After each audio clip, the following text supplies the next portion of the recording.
글로벌 시장에서는 일명 와일드 카드다. 올해 중국 경기, 특히 여부에 따라서 한국 경제는 의외의 수혜를 받을 가능성도 배제할 수 없어 보입니다.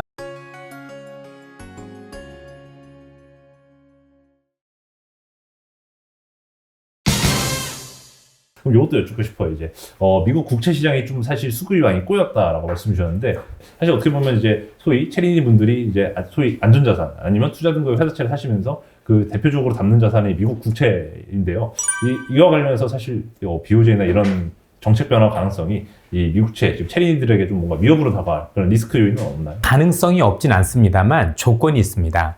결국 일본이란 국가도 10년 만에 정책 변화인 거죠. 그동안 초저금리를 향했었던 이 정책과 관련해서 이제는 그 정책이 지속될 수 없는 환경이 되다 보니 지난번에 변동폭, 즉 미 국채에 대한 변동폭 0.25에서 0.5로 이렇게 올린 건데요.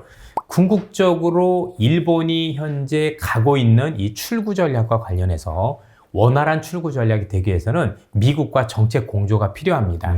예컨대 미국이 여전히 물가가 너무 높다라고 생각을 해서 일본을 의식하지 않고 물가만을 잡기 위해서 지속적으로 금리 인상을 하거나 긴축을 한다라면 결국 일본 입장에서는, 특히 일본 국채를 들고 있는 사람들 입장에서, 미국 국채를 들고 있는 일본인들 입장에서는 아마도 미국 국채를 던지는 부작용이 생길 수도 있겠다라고 보셔야 될 것 같습니다. 그런데 이런 것들을 감안하고 미국과 일본이 나름대로 정책 공조, 즉 미국이 금리를 올릴 때 미국이 인플레이션도 고려를 하지만 일본의 적절한 출구 전략과 관련해서 원활할 수 있도록 정책적 배려를 한다면 제가 볼 때는 우리가 생각했던 큰 우려는 나오지 않을 가능성이 높습니다. 특히 우리가 잊지 말아야 될 점이 하나 있다고 보여지는데요. 일본이 이렇게 정책 변화를 하게 된 가장 큰 요인은 전 세계와 마찬가지로 최근에 3.7%에 달하는 소비자 물가지수, 즉 물가를 못 견뎠기 때문인데 이게 미국과 다릅니다. 무슨 얘기냐면 같은 물가가 올랐지만 미국은 근원 물가가 문제죠.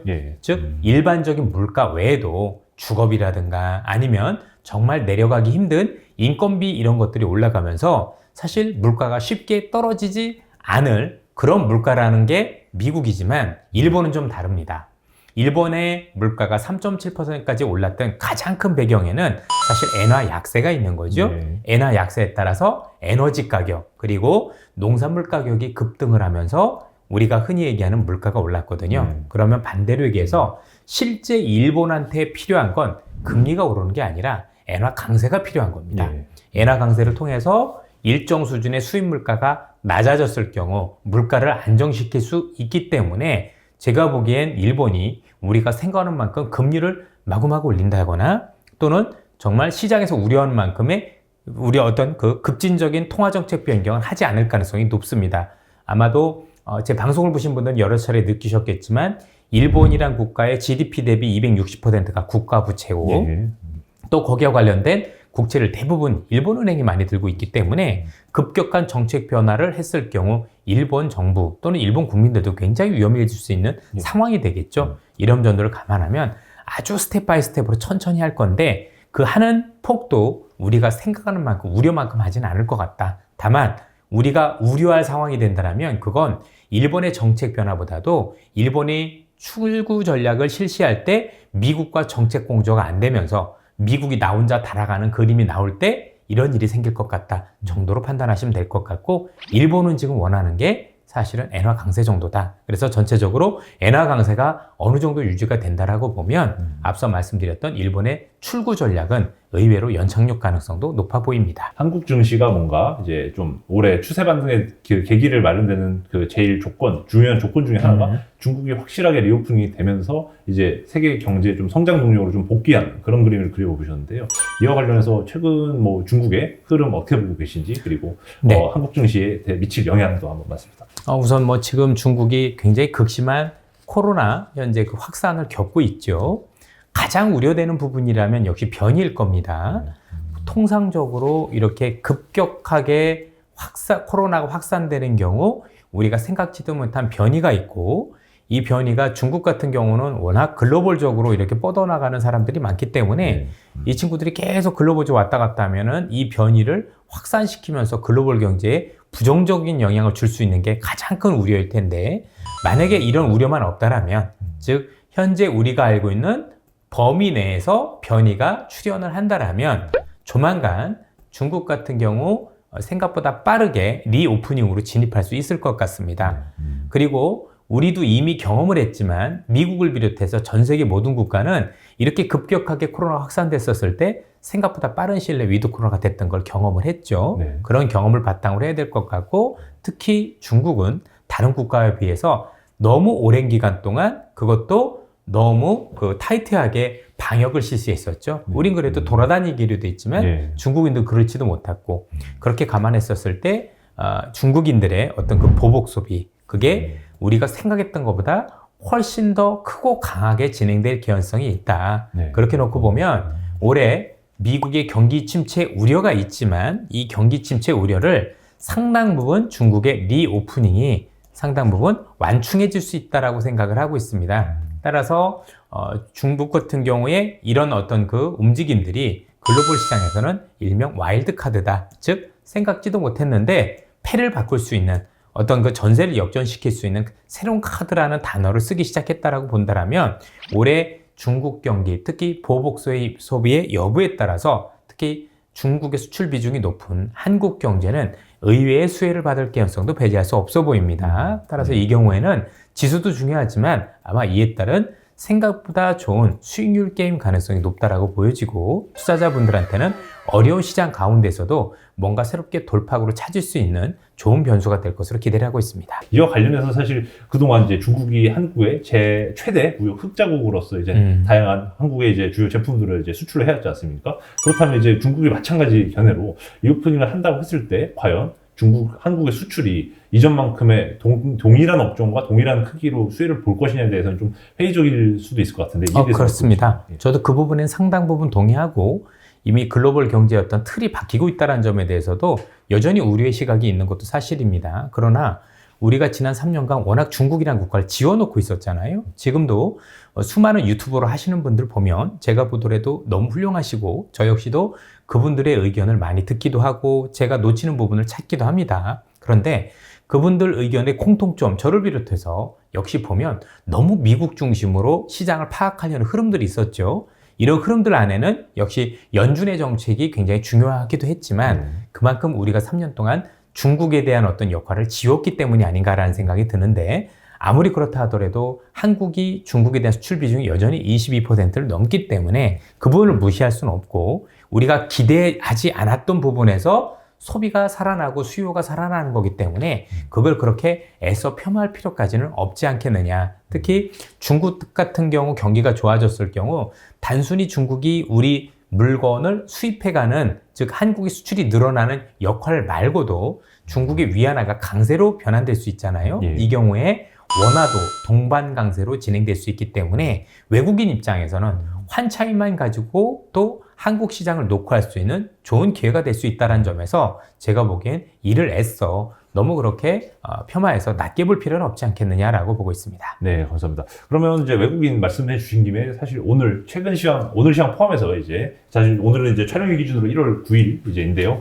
요거 기준으로 말씀드리자면 이제 오늘만 하더라도 이제 코스피 지수가 2% 넘게 상승 마감하면서 특히 외인들이 지금 수급이 금융과 IT 섹터에 좀 집중적으로 좀 유입되는 모습을 보였는데, 이에 대해서 외국인이 좀 구조적으로 이제 순매수 전환인가에 대해서 조금 이제 좀 보수적으로 접근할 필요가 있는 것 같아서 이사님 관련해서 과연 외인들이 언제 그런 한국 증시에 본격적으로 유입이 되는 건지 좀 궁금합니다. 이미 유입이 되고 있고요. 한국 시장만 들어오고 있는 게 아니라 아시아 시장으로 자금 유입이 상당합니다. 결국 향후에 글로벌 시장을 놓고 보면 올해 시장에서 글로벌 IB들의 전망은 미국보다는 미국 외 지역이 조금 더 유리하지 않겠느냐라는 의견들을 굉장히 많이 달고 있습니다. 앞서도 제가 잠깐 줄문구를 설명드렸지만 중국 같은 경우 좋아지는 경우, 경기가 회복되고 이들이 보복 소비라는 경우 사실상 한국도 좋긴 하지만 가장 큰 수혜를 보는 지역은 누가 뭐라 그래도 유럽 지역입니다. 그러면 유럽이 생각보다 경기가 회복세가 빠를 수도 있겠죠. 그럼 유로 강세, 달러 약세로 이어집니다. 즉 외국인들 입장에서는 환율과 관련해서 베팅했을 때는 지금으로부터 달러 강세 베팅하는 것보다는 달러 외 지역, 즉 유로나 아니면 우리 원화 아니면 중국의 위안화 이런 통화에 베팅하는 게 훨씬 더 유리할 수 있다는 걸 보여준 거라고 볼 수가 있을 것 같고요. 앞서도 말씀을 잘 주셨는데 저는 삼성전자에 대해서 최근에 있었던 흐름에 대해서 우리가 깊이 들여봐야 될 게 있다고 생각을 합니다. 아마도 많은 투자자분들께서 지금 우려하는 것 중에 하나는 미국이라든가 글로벌 시장의 경기 침체만큼이나 그 경기 침체가 올 때쯤에 기업 이익이 그만큼 훼손되는 거 아니냐라는 우려를 많이 하고 계십니다. 그런데 지금 삼성전자가 기업 이익이 그렇게 훼손되고 앞으로도 좋다라는 전망이 없는데도 불구하고 외국인들이 사고 있다는 점이죠. 삼성전자를 비롯한 반도체 업종은 다른 업종에 비해서 다소 특이한 수익 구조를 가지고 있는데 한국의 삼성전자 하이닉스는 D램과 관련해서 글로벌 거의 독점적 구조를 가지고 있습니다. 70% 점유율이니까. 그래서 이 기업들은 경기가 침체된다라고 해서 더 빠진 게 아니라 극심한 경기 침체를 대비해서 두 기업이 감산할 때, 즉 공급 물량을 줄일 때가 거의 예외 없이 바닥이었었습니다. 그러면 여기서 우리가 줄 수 있는 함의는 그러면 삼성전자 하이닉스가 이미 그런 움직임들을 보이고 있고 이로 인해서 이 기업들이 감익에도 불구하고 바닥이라면 사실상 시장에서 우려하는 앞으로 기업 이익이 좀 더 줄어들 거니까 더 많이 빠질 거라는 우려가 상당 부분 상쇄될 수도 있다고 봐야 되겠죠. 왜? 이미 전자부터 돌기 시작했으니까. 그리고 이 전자를 비롯해서 대부분의 업종들이 시가총액이 크기 때문에 여타 업종들은 물론 큰 피해를 볼 수도 있겠지만 일단 전자를 비롯해서 이런 시가총액 상위 종목들이 버틸 수 있다라면 지수 조정은 제한될 수밖에 없다라고 본다라면 사실상 지난 9월이 바닥이었을 가능성이 조금 더 높아지는 그런 어떤 게임이 연출되고 있는 거 아니냐라고 볼 수가 있겠습니다. 사실 이제 한국의 금융주, 특히 은행주라고 하면은 만년 저평가를 받는 주식으로 잘 알려져 있고 그 저평가를 사실 받는 이유도 뭐 소위 말하는 관치금을 비롯해서 여러 이유가 나와 있지 않습니까? 이제 뒤늦게 한국 은행주들이 이렇게 좀 외국인들이 매수세가 유입된 게 이게 한국 자체를 그냥 추종하기 때문에 들어온 패시브 성격의 자금인지 아니면 정말 금융 섹터의 특정에서 좀 그래도 향후 좀 더 알파를 기대할 수 있는 그런 환경인지 궁금합니다. 저는 두 가지가 다 겹쳐 있다고 보여지는데 우선은 어떤 식으로든 환율과 관련된 베팅이 있었다는 데는 이견이 없습니다. 상당 부분 원화 강세 또는 달러가 더 이상 강세로 진입하지 못할 것이다라는 전망을 이게 장기적인지 아닌지 알 수는 없지만 일단 단기적이나마라도 일단 베팅에 들어갔다고 봐야 할 것 같고 여기에 우리나라 금융주들 특히 은행주들 같은 경우는 일단 글로벌 시장에서 금융주들이 되게 저평가되어 있는데 그 글로벌 시장에서 저평가된 금융주 중에서도 한국 금융주들 특히 은행주들이 제일 저평가되어 있었습니다. 이런 상황에서 최근에 주주 환원과 관련된 정책들이 긍정적으로 발표되면서 그만큼 어떤 상승 동력이 있었다라고 판단해 본다라면 사실상 두 가지가 다 맞물려 있는 거 아닌가라는 생각이 들겠죠. 물론 이제 우리가 역사적으로 금융주 가지고 정말 큰 시세를 봤던 경우는 별로 없기 때문에 이게 무슨 뭐 대박을 노리는 어떤 그런 움직이다라기보다는 뭔가 좀 안정적으로 정말 저평가되어 있는데 그래도 일정 수준 수익을 찾을 수 있는 업종을 찾다 보니 이런 것을 하라고 생각하는데 저는 최세관 어쨌든 최근에 있었던 여러 가지 부분들 환율과 또 너무 저평가된 업종 그리고 최근에 주주 관련한 긍정적인 정책 이런 것들이 삼박자가 맞아떨어져서 들어온 게 맞지 단순히 어떤 환이라든가 아니면 특정 업종에 대한 기대만 가지고 온 건 아닌 거라고 현재 판단하고 있습니다.